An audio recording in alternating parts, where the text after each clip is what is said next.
It is 4:47 on Thursday afternoon. A client report was due at noon. One person on your team missed the deadline. You noticed. They know you noticed. And you still have not said anything. You tell yourself you will address it in the next one-on-one. But when the meeting arrives, you spend 20 minutes discussing projects. With 3 minutes left, you say, just one small thing. Try to stay a little more on top of timelines. The employee nods, the meeting ends, and nothing has actually been corrected. By the end of this video, you will know why new managers make feedback feel heavier than it needs to be. You will also have a 3-line method for correcting work without attacking the person, over-explaining, or turning the conversation into a debate. Most first-time managers do not avoid feedback because they are too kind. They avoid it because the relationship suddenly feels exposed. You may have been peers a month ago. Now you are expected to name a missed deadline, weak work, or behavior that disrupted a meeting. That changes how the other person may see you. So you wait. And while you wait, the issue collects weight. You replay it. You assign meaning to it. You begin wondering whether they care, whether they respect you, or whether you have the authority to say anything at all. The original problem may still be small, but the conversation no longer feels small. Silence does not keep the situation neutral. The missed standard begins to look acceptable. Other people may see the same issue and start wondering whether you noticed it. You become privately frustrated. The employee receives no usable direction.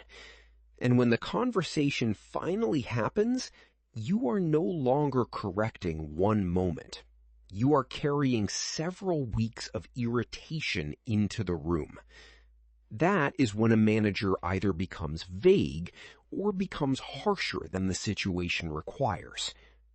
The common mistake is treating feedback like a major event. The manager waits for the perfect moment, a private room, a carefully prepared tone, 30 uninterrupted minutes.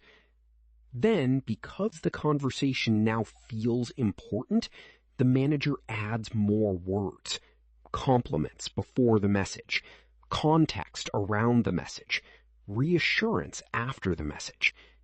The correction disappears inside the packaging. Feedback is not a ceremony. It is maintenance. Short, early, normal. Use 3 lines. Observation, impact, next step. First, observation. State what happened in visible, factual language. No adjectives, no assumptions about attitude, no claims about motivation. Second, impact. Explain what the event changed in the work. Keep the impact operational. A delay, a missed handoff, a client problem, extra work for someone else. Third, next step. State exactly what should happen differently next time. Not do better, not be more proactive. Give the person an action they can recognize and repeat. Observation tells them what happened. Impact tells them why it matters. Next step tells them how to correct it. Return to the late client report. Here is the version that works. The report was due at noon yesterday. It went out at 6. That is the observation. The delay pushed back the client review, and I had to explain the gap. That is the impact. Next time, flag the risk by 10 in the morning if noon is in danger. The deadline still stays at noon. That is the next step. The message is direct, but it is narrow. It does not call the employee careless. It does not question their commitment. It does not turn one late report into a verdict on their character. It corrects the work and leaves the person intact. Now, compare it with this. You are doing great overall. I just wanted to mention one small thing. Maybe try to stay a little more on top of timelines, if possible. That sounds considerate, but the employee cannot tell whether the deadline was important, what the delay affected, or what they are expected to do next. The manager reduced personal discomfort. They did not improve the work. The conversation may still create defensiveness. The employee may explain the workload.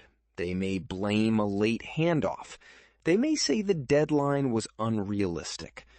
Listen long enough to understand whether the facts have changed, but do not defend your right to give feedback. Do not repeat the entire explanation, and do not turn the conversation into a contest over who is correct. If the next step still stands, say, understood. I still need the risk flagged by 10 going forward.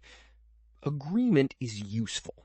It is not required for the expectation to remain clear. Your job is not to eliminate the reaction. Your job is to keep the correction from expanding into a debate. Use this once this week. Choose the smallest real issue you have been avoiding. Write 3 lines before the conversation. What happened? What it affected? What should happen next? Remove adjectives. Remove guesses about intent. Remove the apology for raising it. Deliver the message privately, calmly, and early. Then stop talking. Afterward, make one brief record of the date, the issue, and the expectation. Not to build a case, to prevent the same conversation from becoming vague or repetitive later. Feedback becomes damaging when it carries delay, judgment, and the manager's need to be understood. Keep it narrow. Observation, impact, next step. Correct the work without turning one event into a verdict on a person. This is Plain Act, practical management guidance for people leading a team for the first time.